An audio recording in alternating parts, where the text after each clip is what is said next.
thank you everybody for being here to listen to us, and thank you for the esteemed panel that I have here.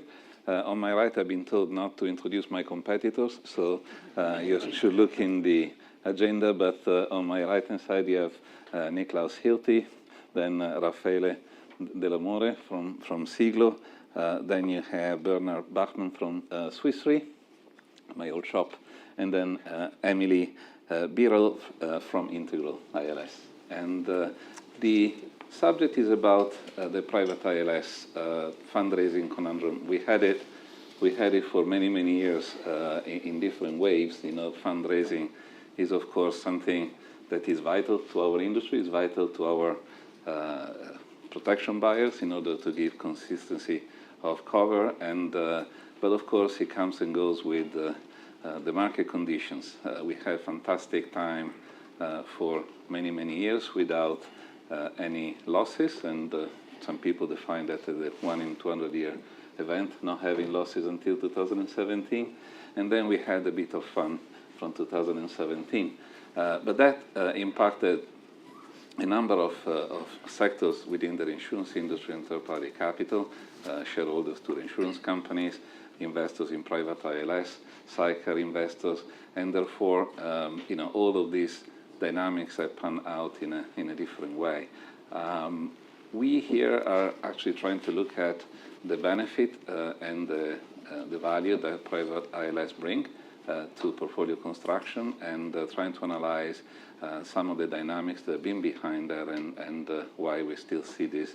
I think we're all, just to disclose the conflict, we're all quite in favor of private ILS in portfolio construction, and so we're going to discuss why we see that to be the case.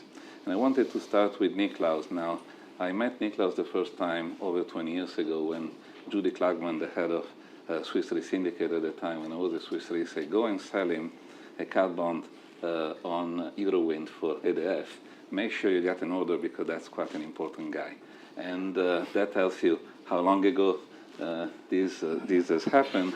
And so I have a question about history. And so my question is why do you see when and how and why private ILS has been introduced alongside cat bonds?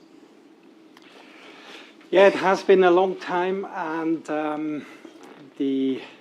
I mean, when we started, and that was probably around the time you just described, I think the cat bond market was not comparable to what it was today. And if you want, you can look it up at Artemis, but I think it's, if you would go there in the years 2003, 2004, I think there were maybe 10 to 15 issuances a year. There was maybe about 4 billion of outstanding volume, and depending on the year, 600 to 1 billion of new issuances. So the cat bond market, you could describe it, was a super small market. It was very hard to construct portfolios, especially we at the time. I think we had probably 25% market share. So with 25% market share, you basically buy every cat bond. And I think this is really where I would say we saw the asset class being interesting for investors at the time. There was huge interest, decorrelation and everything. And we basically couldn't get enough cat bonds to, on one hand side, to construct portfolios, on the other hand side, to basically grow the market and the portfolios. And I think this is where we started to expand to the private side. And private side at the time was also something which was, you know, could easily take 2 to 3 weeks to negotiate the ISTA agreement, even with a fronter. So it was hard work, and the volumes were by far not comparable to what we see today. But I think it was volume to a certain degree. Investors wanted more ILS. on one hand side, and on the other hand side, at the market, if I remember correctly, I think the US wind made up about 40% of the exposure of the total outstanding. Today, I believe it's over 70%. So you could argue it was a more balanced portfolio, but you definitely could see that growing. And then with 2005 coming along, we saw, of course, an enormous need on the buying side in the US, super attractive premium levels. And I think this is really where we were able to grow beyond what the cat bond market, which then also was growing, was bringing to the market, and also tapping into these segments where we felt this is maybe a bit distressed or it's a big opportunity. And I think this is really where I would say it started to be of interest. Yeah. Thank you very much. Bernard, when you actually take private placement and cat bonds, you put them together in a portfolio, what is the benefit of having cat bond alongside private ILS in portfolio construction? Well, the short answer to that, I think, makes a lot of sense to combine it, right? I think that is undisputable. I don't think it's important if you add cat bonds to a private's portfolio or privates to a cat bond portfolio. The underlying investment proposal is uncorrelated assets, and so increased diversification always helps, right? It's a fundamental of modern portfolio theory. But let's face it, typically investors are drawn into this asset class through the cat bond market, because this beautifully fixed income structured vehicle, it's securitized, it has a yield, it has a spread, it has a broker-dealer market that provides valuation and liquidity. So it feels and smells very much like what our investors already know, except for this funky feature that it's linked to a nat cat as the primary return driver, and so hence the basis of uncorrelated assets. As you enter the decision of adding privates to your portfolio, I think the complexity increases fundamentally, right? The investor has to understand the full value chain of what is being proposed, and highlighting maybe three angles of that is underwriting, the investment structure, as well as the valuation. Suddenly you have to understand who are the players in the underwriting, where is the expertise, what are you getting into your portfolio from a concentration perspective, how diversified are, what are the regions, how is your manager modeling the risks, is there a commercial model in there, or is there proprietary instruments, and then right down to the point, well, how transparent is that negotiation process, right? Because we all know at the end of the day, if there's an information asymmetry, you'll end up with moral hazard and adverse selection. So that's already a high bar. Then if you look at the investment structure, it's not trivial to package these type of investments into something which is at the end a fund equity investment to you. So you need legal expertise. You will have multiple legal entities. There's regulatory aspects and tax aspects to that. You have to understand who the decision makers are, what's the governance around it, and then on top of that, where are these costs coming up, and are you fully aware of everything that's being charged to your ultimate investment, right? And so lastly, on the third angles on valuation, I mean, these are level 3 fair value securities that are model-based and based on unobservable inputs, right? That typically all alarm bells go on, at least in the accounting department.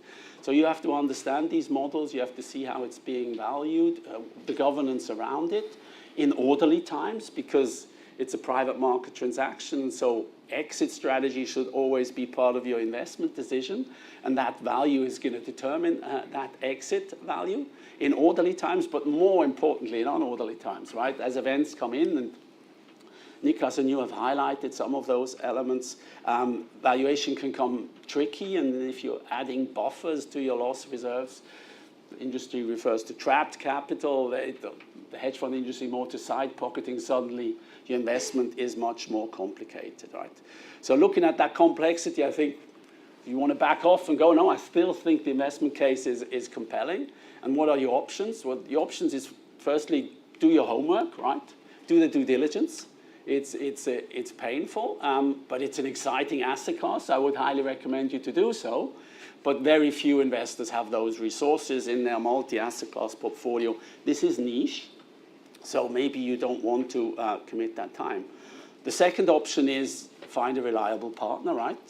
Somebody who's grown over the years and has grown with the asset class. I would say maybe your franchise has claims to have an edge in repackaging this as an independent asset manager. We on our side believe there's a lot of sense in partnering up with an organization in the reinsurance market that not only has expertise and experience and knows how to model this stuff, but where you also can provide an investment structure that allows for alignment of interest and also in a manner that provides capital efficiency, which makes it highly attractive to you. If none of those two are an options, there's still advisors, right? And then my recommendation is to use a true advisor. Where are they? Where are they? And I think there it's equally important. You have to make the decision to allocate resources, and it has to be an advisor that is dedicated to ILS, specialized to ILS, can pick up the trends. And luckily enough, we have somebody on the panel which I think is close enough to the industry. So I think those are the three options. You don't get around that. Thank you, Berno. So going to the advisor on the panel, is Raffaele.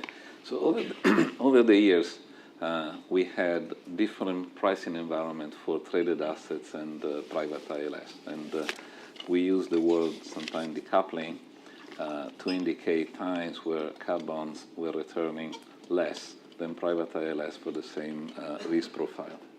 And so what has driven this decoupling? And for a long-term investor, does this decoupling make sense? For a long-term investor, it is important to stay in the non-traded asset class in the medium term to benefit from it, or should an astute investor switch between traded and non-traded according to the pricing environment? Thanks, Luca, for the question. And I think to answer that, it's key to go into the perspective of an investor, because the market tends to kind of sell the overall asset class as there are clear selling points, but tends probably to underestimate what are the clear needs of the end investor and just listen to them and then try to find a solution to their needs. So if you go into that perspective and see what an investor asks for, is their correlation in the first instance attractive risk-adjusted returns over time, actually, consistency. I think Des mentioned in the first panel a few words, comfort on top, and kind of the trust that the capital is deployed in a way that it's been agreed and signed. And so if you translate that into what drove that decoupling, is on one side these general needs, and on one side, let's say, the liquidity aspect of it. There are clear investors like independent wealth manager, family office to some extent, hedge fund managed that are more opportunistic and look for the liquidity, which means they can act quicker, going in, exploit the market, going out if they believe there is something else. So that's one driver. But overall, as I tend to make the point, an ILS manager should have the opportunity to exploit the whole universe, the whole 100 billion of market where we are currently, and deploy to an extent where it really exploits the relative attractiveness of those segments. And it's good that they are different. It's good that there is liquidity, and it's good there is less liquidity. There is not always the same need for liquidity, but I think what the market could have done better in the past, and hopefully does better in future, is to exploit those segments and really provide the best possible profile to the end investors. And so as such, to answer your question specifically, yes, there is going to be a case where For less liquid risks, in general, you ask more for the premium, and vice versa, exactly for that option to being fast in adapting. Obviously, that's a concept which is very familiar to asset manager or in general managing capital, but not necessarily from a protection buying perspective. If you are a cedent, you don't want to pay more only because it's an illiquid or private contract. So that's the job of the manager, to make sure that the capital is deployed such that it makes sense overall and consistent over time. I think that's the word, consistency and replicability. If we achieve that, then I guess we also solve the conundrum. Actually, I had to look it up. I thought it was a Harry Potter expression. So that's the point, consistency. And long-term, and there I conclude, long-term investing doesn't mean I do every time the same thing. But long-term investing means I adapt over the time to the market conditions that prevail. And so this adaptation needs to be closer to investor needs. That for sure. Thank you, Raffaele. So, Emily, so one of the critics to the private ILS market has been the side pocketing that some funds had to create after the nat cat activity, and started after 17. There had been a little bit before, but it was few and far in between. How is side pocketing really a negative feature for an investor in a private fund or in a fund with private assets? And has side pocketing evolved since the first ones created in 17 in the way they've been managed and resolved? Sure. So if I take the first part of your question, I think side pocketing is necessary for two reasons. One, to protect incoming investors in commingled fund structures. They don't want to be stung with the loss that they haven't received premium for. But also in the way we interact with the broader reinsurance market, it's an important mechanic to protect reinsurance balance sheets that are fronting for the ILS funds, and also direct, in the case of direct collateralized market, the underlying insured. I think both of those are important to sustain the asset class, both from the investor perspective, they don't want to be stung with a loss that they haven't received premium for, but also to make sure ILS capital remains appealing to trade with on behalf of the traditional reinsurance market. So I think it's definitely a necessary feature. I think investors, they're sophisticated. They understand that there is volatility in cat reserves. They get that. They ultimately want to pay for losses that they have received premium for. They're not trying to get out of paying for losses. But there has been some frustration from the investors following 2017, as Luca points out. And I think that was driven by sort of three key factors. One is conservatism on top of conservatism. We also had some managers have going out with quite high fair value reserves, and then on top of that you're adding the crude buffer factors that Birrell mentioned. And when you've got a pool portfolio supporting multiple events, you end up with conservatism on top of conservatism, buffer factors of 200, 300%. So the gap between the fair value reserve and the trapped capital is extremely large. I think the second point is there was some potentially sloppy valuation practices around actually striking the fair value reserve as well, and we saw that in 2017 with Hurricane Irma, and actually the social inflation that came out of that, which led to reserves doubling. And from an investor's perspective, that's just been lumped in with side pockets, messy, complicated, bad stuff happens. And I think the third point is we talk about this a lot, but the terms and conditions of the market, and those have tightened in recent years, but the loose terms and conditions that were in play in 2017 affecting the underlying coverage. So 2020, we saw trapped capital for COVID, for example, which investors weren't necessarily aware that they could be receiving losses for. So I think all of those three factors have contributed to a frustrating experience from investors.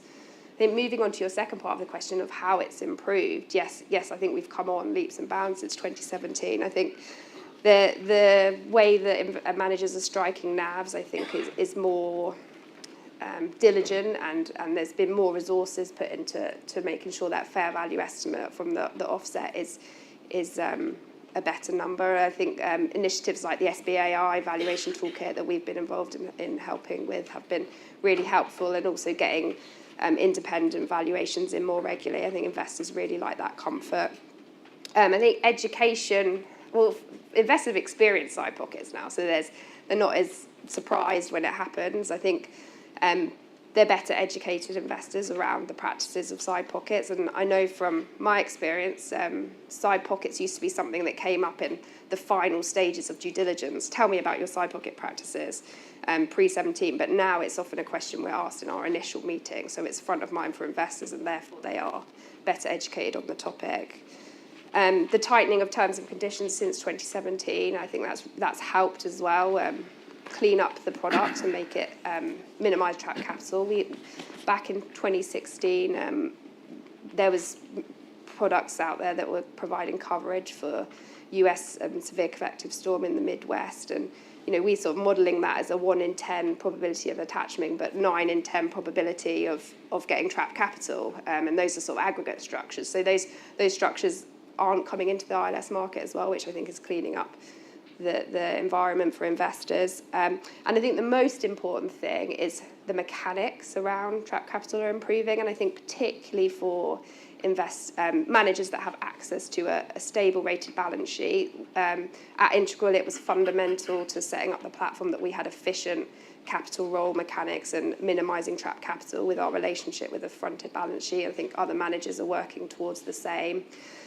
Also, initiatives like securing trapped capital with non-cash collateral, which makes the product more capital efficient from an investor point of view. And something we've seen a broader push for generally in ILS is to increase capital efficiency for our investors, and that helps sustain the attractiveness of the asset class versus competing asset classes through a potentially softening market. I think lastly, Raffaele will talk about this as well, but push for no management fees on side pockets, which I think that some managers are picking up as well. So all in all, I think, the environment around side pockets is better understood for investors, but also the mechanics and alignment with managers has come on quite a lot since 2017. Thank you, Emily. There was something I couldn't understand at the end of your speech, but our experience also we had this debate on how fast you resolve them, right? And what we're seeing in some, particularly when you talk to retro clients, they know you want to resolve it quick, and so the price at which they offer you to commute is a different one. So a few experiences will say, no, we're not commuting, no, we're not commuting, and then finally, boom, the reserve goes down. And that's bad behavior, I think, it's people that use the capital markets not in a clean way. And, of course, then we blacklist them. That's why now we slash the number of retro counterparties. But so there is this tension between resolving them quickly and not getting taken to the cleaner, which we need to manage. Anyway, on collateral trapping, which is the other aspect, right? The fun of cat bonds say cat bonds don't have collateral trapping issues and don't have final commutation issue. They have actually what the panel before would have called a inbuilt RITC structure in the cat bond. So is that the way you see it? Not really. I think it's interesting is that first of all, I think the market hardening we've seen in the last couple of years, I would say on the private side has changed, let's say, the probability of trapped capital, just how, first of all, risk is much remoter. So that's a starting point, but also from a structural point of view, there have been enormous improvements on contractually avoiding excess trapping, I would say. So that is important. We have not seen that structural change on the cat bond side. You could argue that was maybe already inbuilt into the cat bonds, but it's also fair to say that if you have a cat bond, let's say in 2017, and it was let's say, issued in the beginning of 2017, maybe 3-4 year term, and then the losses come along. So the cat bond is still around, it goes into extension. I mean, we should not forget that these cat bond structures, they can be around for a very long time as well. And I can at least speak for our side pockets, is that at some point you see actually quite a fair representation of cat bonds still in the side pockets, versus on the private side you managed to actually reduce the number of transactions, but also the amount in a significant way. It also has to do with the fact that I think there were maybe times back in 2017 to 14 where there were, we always refer to them as cowboys. So you had like new funds coming in, basically picking up distressed cat bonds. I think this is something we haven't seen after 2017, 18, 19. Probably reserving volatility or the volatility of the development, like Irma, you mentioned earlier, or then also around Typhoon Jebi. I think this was maybe, let's say, shying away some of the investors trying to trade on distressed cat bonds. So I would say trapped capital is definitely not something only for private transactions. I would say big progress was made over the last couple of years. And I would phrase it that way. I think I see a little bit the maybe less on the manager side or people who really are in this market, like in a professional way, but maybe on the investors' side, I think there can be an underestimation of how illiquid and cumbersome the cat bond can get. We should not forget, for example, side pockets. We heard the benefits of side pockets. It's to protect investor interest. But we shouldn't forget UCITS funds don't have side pockets or don't foresee side pockets. So, I mean, you can see this event coming. It will come one day where people actually suddenly think, okay, side pockets, it's a good feature to have, because there will be probably, I don't know, you have to close the fund, which is a much harder landing than a side pocket. So I think one needs to be very careful in comparing illiquidity but also trapped capital features for the two, and I would strongly recommend to have a very balanced view on ILS or securities versus private. Thank you, Niklaus. I can only agree with what you said. It's a nice sales pitch for UCITS and fund managers, but is definitely easy mis-selling what they're saying.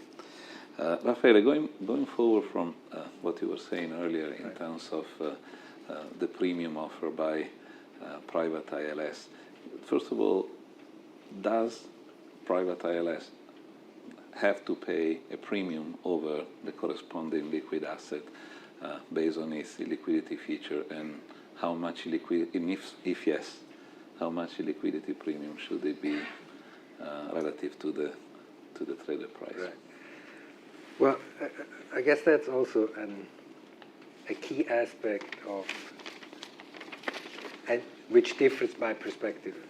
If you are an investor, then again, you ask generally or naturally for more premium if something is, or your investment is less liquid than a comparable liquid investment.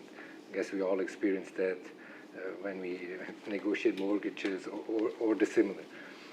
On the perspective of the protection buying, obviously, that's the same risk for me over one calendar year or accident year, so that's naturally not his willingness to pay up more. But here is where the market comes together and needs to find an arm length kind of agreement. But from an end investor perspective, yes, why should I invest in something that locks up my capital at least over the investment period versus something from a risk perspective comparable where I have the choice to go in and out and basically do that within a week or 10 days. So in essence, yes, and then it's the market who decides is that the case or not. And probably looking backwards, that has not been the case to an extent needed, as we all experience. And going forward, currently it seems to be in a balance where your portfolio construction can rely on both segments in a let's say comparable way. But it's a principle that it's valid also in ILS, given that it's an asset class. From a reinsurance perspective, not necessarily. But here the job of an ILS manager comes in and needs to exploit both segments. Thank you, Raffaele. So, Bernard, now if you look at the total amount of third-party capital in what is ILS area, you can see, of course, there is a lot more in ILS than cat bonds are out there at the moment. So, given this, which strategies in terms of risk and return are better suited to a private placement strategy or strategy heavier into private placement? Which one closer to traded assets? Very good question, thank you. I mean, every investment decision starts with understanding the risk-return profile of your investor. And so ILS is not different from that perspective. And if I can come back to my comment before, that the complexity has increased, obviously those cornerstones of the investments have to be outlined very clear at the beginning, and they influence where you will invest, right? So if I group them into two types of groups, it's around the product features and around the portfolio constructions. And so the features of the product require you clearly aligning sort of what is your investment horizon and can you live with the liquidity. I think that's the underlying determinant, right? As you already elaborated, it's a clear difference on that. You also then have to be more outspoken on the portfolio composition, how concentrated do you want to be, how remote in that setup, or can you allow for diversification into new perils and other regions? Similar to structured credit, where do you want to position yourself in the risk pyramid? It's a difference if you want to invest into AAA type of tranches, or you go more down to the high yield level, the high frequency layers, as they call it in ILS, where the returns are extremely attractive, but frequencies are much higher, so that creates a lot of noise in your portfolio, which you have to be able to stomach. And then lastly, of course, is your return expectation. I think it is, as you said, in privates, you can position yourself quite differently, or if you're more in the 5 to 10 or above 10%, suddenly you need leverage, and so decide how you want to apply that, and that will determine your volatility, right? So I think those are the three elements I would highlight with respect to how you position your product. And then with portfolio construction, I think it's also important, right? As an investor, you should take a view of how you want to size your ILS allocation. If you're an average type of investor, it's maybe in the 1 to 2%, but it could be that your portfolio allows you to go to 5% or even bolder, right? So then you make a big bet on that. Then as you take it one level down, is it on the average side going to be more the 1 to 2 to 3 investors, or do you go to 4 to 6 managers, apologies, to structure your portfolio, because you don't want to put all your eggs in one basket, and if your size is big, you suddenly need a certain amount of managers, and you have to find them. And then ultimately on sizing, do you go equally weighted or more of a core satellite approach, where you take something more diversified and then add very concentrated bets on the fringes? So that's sort of the secret sauce that you have to come up with that suits you. If I would have to give 3 recommendations to investors, the first one, I apply a long-term view on this. Timing can matter, especially initially. Rafa pointed to opportunistic investors. It's like in sailing, right? You can go against the wind when everybody's going with the wind, but it's a bold statement, right? And so the product has some features that over the cycle it tends to correct. for unfortunate situations. And so find an investment horizon that suits you and that you can live with, and don't panic every time your local news reports of a natural catastrophe event, because your product is set up differently. Right? The second one is deal with leverage, make it your friend, right? Leverage is something which you might just first back off, but it improves your capital efficiency, right? It gives you access to portfolio construction in a totally different way. It obviously also increases your volatility, but you can always address leverage outside of your investments, right? By holding back funds, because you're in a multi-asset class portfolio. So take double the leverage and only invest half of it. You get the same result, but you're paying much less a fee on your investment exposure. And the last point I would recommend to investors is maybe the most important one, is that structure your investment to the level of volatility that you can stomach in front of your investment committee. I think that's the most important part, because there will be in privates, depending on how you structure it, you will see drawdowns, and then things can get emotional and you have to explain things. The market is, though, also designed that it will recover from these drawdowns. That's a unique feature of the ILS market. So the worst moment to exit is in the down, if you still trust in it. So the view of your investment committee becomes the driving factor of your ultimate return. Yeah, and agreeing with this last statement in particular, like we had some surprise professional investors for certain losses, and I was surprised about their surprise, which actually opens the whole question on whether retail can be exposed to this kind of risk, because who's going to go and explain to them the in and out of the various risks, you know? So is a very topical question. Investor education is key for long-term sustainability, definitely. So Emily, in terms of the journey, 17 to today, how have the private ILS fund matured to enhance the investor experience, right? To make them actually desire to come back to it now and profit from the current very, very attractive market condition. And what do you think the industry can do more to encourage higher flow into the private ILS? Sure, thanks.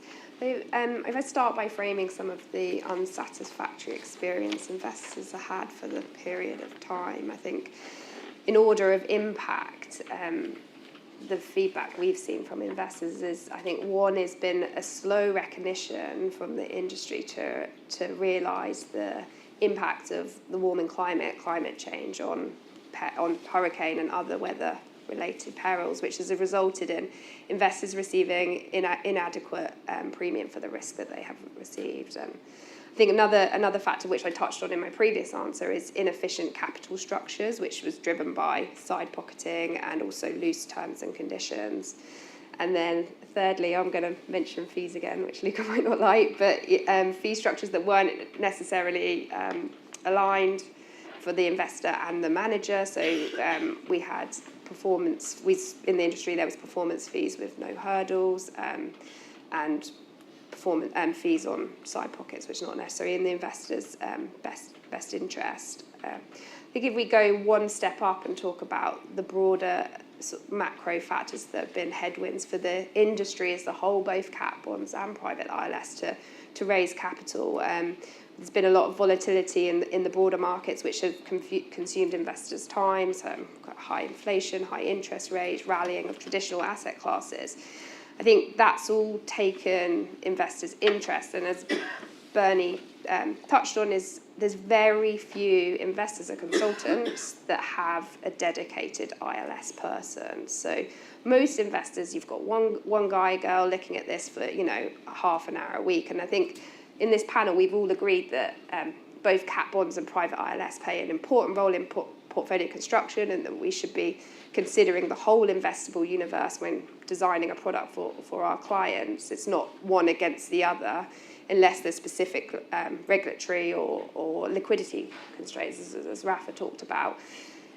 But where I think cat bonds has probably played in this environment and been a bit more successful at generating inflows is that it is that simpler product for investors, a more familiar product, a simpler product for investors to understand, if they've got an hour a week, it's something they can look at and grab hold of, and also, really importantly, it's something they can communicate to their IC in 15 minutes to be able to put together an investment proposition and agree a mandate. So Bernie listed all the points of why private ILS is extremely complicated, but I think our job as an industry is to uncomplicate that. I think it should be simple to explain and to understand. I think it's hard to do well.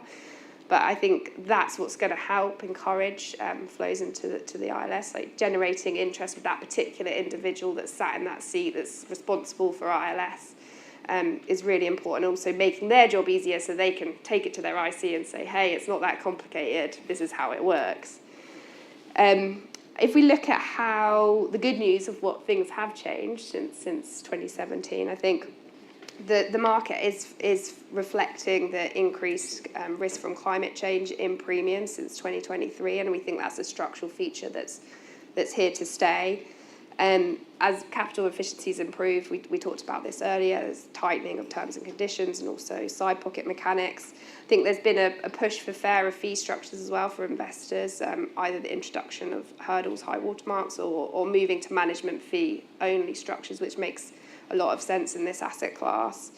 And transparency in education, I think everyone's touched on education, but we've got initiatives like Open Protocol, which again are giving investors the information they need to be able to digest the product, and not seeing investors as competitors, like opening our books, our doors, and saying, here, we can give you all that data that you need. And I think if those trends persist, I think there's going to be investors are naturally going to be drawn back to ILS in general, and specifically also private ILS. Thank you. So now we started with our pre-cooked questions, and we have a bit of time for questions from the audience. 15 minutes. How long? 20 minutes. Okay, so I also have other questions, but any questions from the audience before I pick one? Yes, I thought that your point about making it... Thank you very much. Jonathan Walker at Marco Capital. I thought your point about making the proposition for non-specialist investors is very relevant if you want to grow the market. And of course, the more user-friendly the products are, the more appealing they'll be, because they are non-correlated and they have got track record now and perform. You're talking amongst all of you about the issue of trapped capital, and for a product, in the case of cat bonds, that's sold as a short-term investment security, that's after an event not necessarily the case. Money can be tied up for a long time. You also, Emily, spoke about the issue of alignment of interest when it comes to things like fees. For some reason, there has been a reluctance, whether it's the investors or the managers, to find an exit solution where there is trapped capital. That's certainly been our findings over the last 4 years.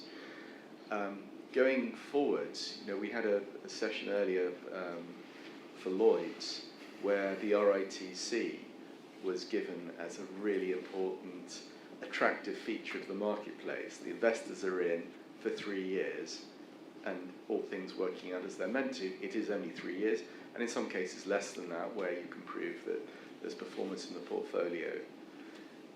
Would it be a feature that you think could have interest to your investors to bake in some form of automatic exit mechanism so they know that they won't be trapped?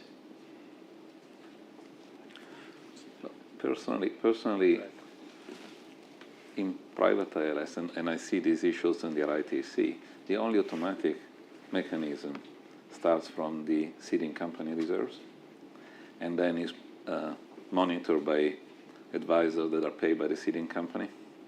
So you will be like a turkey at Christmas.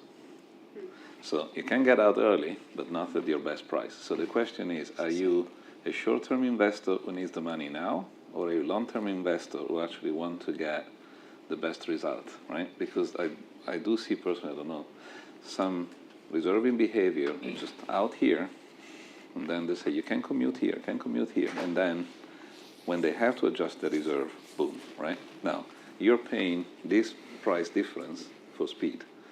You may need the speed, and then it's okay for you to pay it, right? But you may not need the speed, and then you actually, it's quite a high return. And in fact, we've seen some hedge funds entering into this market, buying the side pockets at 20, 30 cents in the dollar, right? So that they can get this upside and then give the liquidity. And maybe, you know, more of those players who actually are happy to take illiquid assets to profit from this gap may be beneficial to the market. I don't know if... I would agree. I think this is what the market needs, is it needs different market participants creating this liquidity, this valuation continuity, because what you don't want is, you don't want to go to the investors and say, you know, we have these, whether it's cat bonds or whatever, but it's like priced at these levels or reserved at these levels, and then when you really have to execute it, the price is here. So I think this gap is only closed if there is a continuous market where the prices in the market are real. The prices are with a volume to trade. And I think this is something for cat bonds, for private. I think this is an element which needs to be developed over the next decade or two to close the gap and to really make it truly liquid or more liquid. And also, I would say, I think a lot of questions will go away. Is once you have a trading liquidity, then I think also the topic around higher premiums for lower liquidity and so on will go away because it becomes an efficient marketplace. So I think this is important that we get these players into the market. But maybe to add on briefly, I think that's a feature that has been treated or was certainly different in the liquid or in the capital market versus the private market many years ago. Having said so, there are some features that have been taken over from the capital market to the private market as a lessons learned or kind of adapted to the market circumstances, i.e. extension spread, so you get paid for the capital that is trapped, at least to some extent. And then to address that more specifically within the private market, there are structures in place that allow to reduce that type of risk, i.e. fronting agreement or balance sheet type of approach. But having said, and as Luca mentioned, there have been also some secondary trades, let's say buying out of this trapped capital. But at the very end, it's really on valuation uncertainty. To which extent you are ready to wait for this uncertainty to naturally reduce, and to which extent you prefer to take the capital and do something else with that, this opportunity cost. To address these features specifically, it's really to go into the single reinsurance/retrocession contract and agree there on an arm's length basis, look, let's agree that after 3 years or whatever it is, we come to a fair price, and then we move forward, right? That would kind of, at the source, address this specific. And I'm aware that there are some discussions, obviously.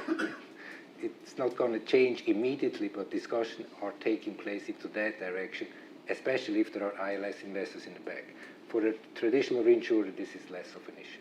But I think that's key, right? Because coming out of the space of the non-ILS world in my past, right, side pockets is something terrible for me, right? Because, I mean, some investors might be still sitting on side pockets from pre-2008, right? So I think that the nature of these side pockets are totally different. And especially in the ILS, in the private space, you can embed, as you said, clear rules of how you're going to proceed. The underlying problem is the uncertainty in your valuation, and speed is not going to solve that.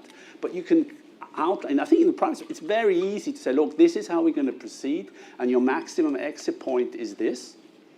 Make that transparent. I think that's everybody's investor's responsibility to understand when he goes into private. How do I exit, orderly and unorderly? And I think that's then a totally different game to what you would typically be confronted with in the side pocket in some other asset classes, right? At least from a time horizon perspective. Any other questions from the audience? Actually, I have a question. So obviously we see the inflows coming into the cat bond space partly because of the perceived liquidity in that environment. Where do you see, or how important is diversification to investors now? Is that something that, do you think is, that lower volatility is something that's becoming more attractive to them? And also, where do you see cyber, which is obviously another big topic, which I don't think was mentioned this morning, but is that becoming a much more important element to any portfolio construction that's taking place from a diversification perspective and many other things? So it would be great to get the panel's thoughts on that. Can I start on cyber? You choose me all the time. Well, it can only get better. So we do not invest in cyber bonds, and there is two reasons. A, I don't understand it, so you don't want to touch something you don't understand. But B, if you look at a portfolio, try to reduce correlation, I think you need to be careful in considering cyber non-correlating asset. I know there is a big debate, it's not necessarily a correlating assets, but it can be. And at the end of the day, I think if you wanted investor to have exposure to cyber, I would want to tell them before they invest, rather than have their money and then say, oh, I find this new asset class and I'm happy to invest into it. So there is definitely, from our perspective, diversification can be interesting. Investors, though, remember, allocate to us single-digit percentage of their portfolio, so they don't want diversification for the sake of it, right? And we need to guard the non-correlating nature of what we do to the extent we can. That's my perspective. I think my sense is investors allocate to cat bonds not necessarily because of the liquidity, but also because of the performance difference over the last couple of years. Investors have, and it's also how I personally think, is you look back like 3-4 years, you compare, is it a good investment, is it a bad investment, and you go for the good one. And performance was significantly higher. There is the element of liquidity, but I think the primary driver, I would say, is differential performance. So from that perspective, I would not expect that thought process to go away quickly. Then I agree. I think generally diversification is less and less of interest because it's a small part of the investor's portfolio. And I think diversification, you really can see investors who like the low correlation of the asset class, and they maybe want to go to 7% or whatever. And I think then they need to think about catastrophe being one part, maybe life or whatever. This is a bit the pattern we see, and maybe this is cyber in the future, that they say we have different catastrophe categories, non-natural catastrophes as well, such that we can build a as large uncorrelated portfolio to the rest of the asset classes. So, but that's, I would say this is still a bit the exception where we really see very large allocation to the overall ILS industry. If I may add to your point, Niklaus, I fully agree that liquidity is one aspect, but also, let's say, the result, and not only in terms of absolute return at the end of the year, but the result of the overall segment versus the expectation of an investor. So the cat bond segment, looking back, suited and investors in many of their aspects they were looking for. And that closes a little bit the circle to cyber. What it's not necessarily very attractive for end investors currently in investing in cyber is not the potential return. So I think that they seem to be kind of reflective of the risk, but the level of understanding and the level of potential surprises you get. And that's what really end investors do not want, surprises. That refers to what Bernard mentioned when going back to the investment committee and explain what happened. they really need the comfort and certainty that the capital deployed does what it's supposed to be doing, in good and in bad times. And when we achieve to do that, then it's fine. They take the losses if the source of the loss is what they expect. If this is something, it's not really what they wanted, then the discussions are getting tougher. So, and that's a little bit the chicken and egg discussion in cyber. I mean, innovation comes with some level of uncertainty and surprises. I guess just the timing, given the last couple of years we have touched upon, it's challenging, right? To offer something new in an environment where the past hasn't been necessarily always successful. I guess that's the hurdle we have to take. Yeah, just add on Rafa's point, I think investors like property catastrophe reinsurance because it's diversifying, as Luca has said, but also we can model it. And that comes down to predictable performance and scenarios. And I don't think we yet have that comfort around, well, investors don't have that comfort yet around the cyber model. And I think there is an investment case for cyber for sure, but the investors we're speaking to right now, like the diversification and the modelling supporting property catastrophe reinsurance. So when you package up cyber, it's potentially to a different investor or a different audience. It's not necessarily lumped into the same bucket. And I think our clients don't want diversification for the sake of diversification. They like particularly peak perils, hurricane and earthquake risk, because that's a systemic risk to the industry, and that's where their capital has the real advantage, because traditional balance sheets need to offload that risk. And when we look at cyber, it doesn't necessarily have that same risk premium and argument. Okay, thank you very much. The boss has told me, which means we come to the end of this panel. Thank you very much to everyone, and thank you for the questions.